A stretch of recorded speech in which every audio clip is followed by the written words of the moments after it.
Je sais que tu as l'impression d'avoir tout raté ou d'être en retard dans ta vie, mais le chemin, il est comme ça.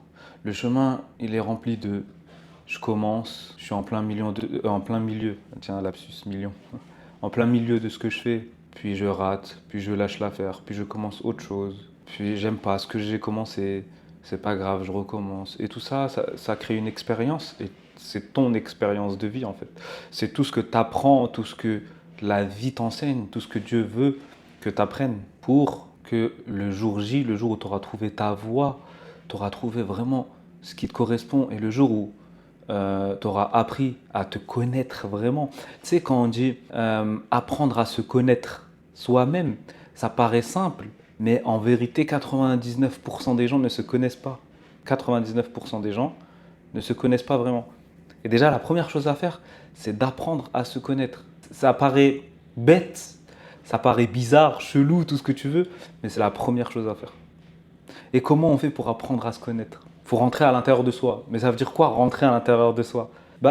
Rentrer à l'intérieur de soi, c'est quand tu traverses une épreuve ou quand tu vis un moment qui est intense ou pas, quand tu vis, il faut que tu sois conscient de ce que tu es en train de vivre pendant le moment présent. Par exemple, tu es marié, tu divorces, tu vis un moment intense. Pendant ce divorce, tu es en train de mal vivre le divorce, etc. De ne pas l'accepter, par exemple, de dire ouais, pourquoi. En fait, ce qu'il faudrait faire pour apprendre à mieux se connaître, ça serait d'accepter ce que Dieu te donne, donc un divorce, et de le vivre pleinement. Genre de le vivre comme si c'était une bonne chose. Je sais que ça paraît bizarre ce que je te dis, mais je te promets que c'est ça. Et c'est ça le tawakkul en vérité. C'est accepter quelque chose qui t'arrive. T'imagines, t'acceptes quelque chose qui t'arrive, même si ça paraît horrible, et le vivre pleinement. Et c'est comme ça que tu apprends à te connaître, c'est comme ça que tu apprends à grandir, c'est comme ça que tu apprends à savoir ce que tu veux vraiment dans la vie, et c'est comme ça que tu trouves ton chemin. En fait, ton chemin, il se fait comment? Il se fait quand tu vis un moment, quand tu vis une chose, tu vis une autre chose, tu sais, et ta vie, elle s'aiguise, ta personnalité, elle s'aiguise. Et toi, tu deviens cette personne que tu dois être.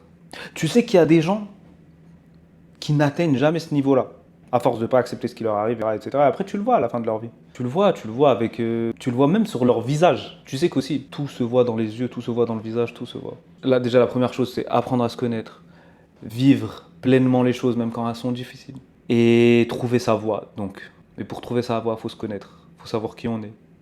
Et donc, trouver sa voie, ça te mène à un sentiment de plénitude. Tu vois, en fait, tu sens que tu es là pour quelque chose. Tu vois ce que je veux dire? Et donc là, et c'est là où on dit, ouais, j'ai ma mission de vie. En fait, c'est ça. C'est la mission de vie. En vrai, tout le monde a une mission de vie, hein. Tout le monde a quelque chose à accomplir. Tout le monde a quelque chose à accomplir. Et dis-toi qu'il y en a, ils accomplissent même pas ce qu'ils doivent accomplir. Et ça, c'est dommage. Et pourquoi? Parce qu'ils apprennent pas à se connaître, parce qu'ils acceptent pas les choses que Dieu met sur leur chemin. Et donc, ils ne trouvent pas leur voie, etc. Donc, ils apprennent pas à se connaître, ils ne trouvent pas leur voie. Et ils font pas leur mission. Et comment ça se passe après ça? C'est une bonne question. Quand, par exemple, tu n'as pas accompli ta mission dans la vie, qu'est-ce qui se passe? Ça, c'est une bonne question. Qu'est-ce qui se passe quand tu n'as pas accompli ta mission de vie? C'est que je suis en train de me poser la question, là. C'est vrai, ça, c'est une bonne question. Qu'est-ce qui se passe? J'avoue. Il faut que cette mission, en fait, elle se fasse. Il faut que ça se fasse. Et donc, je pense que pour que le monde accomplisse ce qu'il doit accomplir, il faut que chacun fasse sa mission. Et les missions, c'est quoi? C'est des missions qui sont toujours liées au divin, liées à Dieu, liées à la lumière. Donc, comment ça se passe quand, par exemple, il y en a, on va dire, entre guillemets, qui sont dans l'obscurité? Est-ce que leur mission, elle consiste à être dans l'obscurité ou pas? Parce que tu as deux côtés qui veulent travailler pour la lumière et tu as ceux qui veulent travailler pour l'obscurité. Ok. Déjà, qui sont ceux qui veulent travailler pour la lumière et qui sont ceux qui veulent travailler pour l'obscurité? Déjà, on va commencer avec ceux qui sont dans la lumière. C'est qui? C'est des personnes qui sont généreuses, c'est des personnes qui aiment les gens, c'est des personnes qui veulent avancer, c'est des personnes, et t'en fais partie, c'est des personnes qui veulent apprendre à se connaître, c'est des personnes qui veulent le bien pour autrui, c'est des personnes qui veulent accomplir des choses dans le bien. C'est des personnes qui ne sont pas jalouses, qui vivent dans la cause de faire du bien. C'est pas des personnes qui sont hypocrites qui vont te dire ça et qui vont... Non, C'est des personnes qui le pensent vraiment. Maintenant, ceux qui sont dans l'obscurité, c'est quoi? C'est les personnes qui sont jalouses, qui veulent du mal. Euh, En gros, leur ego, il prend le dessus. Non, après ça se travaille. Je sais pas, franchement, je sais pas. En tout cas, moi, pour moi, tout le monde peut être de bonnes personnes. Maintenant, ceux qui ont un cœur malade, c'est différent. D'ailleurs, c'est...